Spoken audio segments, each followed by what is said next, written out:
Hey, just want to talk about money here today. Money is very important. Money is a tool. It's like a hammer to a carpenter. A carpenter needs to have the hammer. The hammer is very useful, but the point of his life is not the hammer. It's to make a house or to make a home or to build something. And so it's the same with money.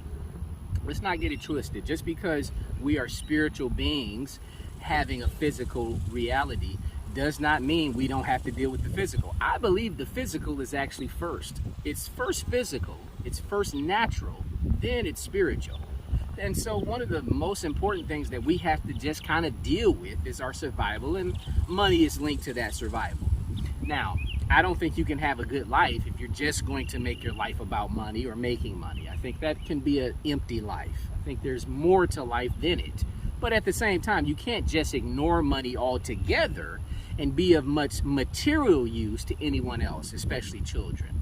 And so I just wanted to encourage you to think about your money in terms of it just being a tool. Don't let it be any more than that. Don't let it freak you out. Don't let it cause all kinds of worry and stress. But you do want to kind of learn about how it works. It has its own laws. Money has its own laws. Apart from your psychology, apart from how we wish it would be, it has its own laws. It has its own rules. It has its own science. It's very simple once you understand it. Money is like water. It flows. It will always flow. So one of the things you need to let go is thinking that whoever got money before you, including these rich families and the Vanderbilts and whoever you could name, just it's not fair. Not true. Money is water. They just have a cup of water, a bucket of water, a whole gallon of water, a whole building full of water. But the nature of water is that it's going to leave, it's going to evaporate, it's going to move. And so people that have a lot of money are just more responsible for managing and stewarding that money. If it stays in a bank, it'll get eaten away. Inflation will eat it away. It's just no one has just money just sitting there. So change that. That's one of the things. That's just a misunderstanding of money. If you felt like that, I used to feel like that too.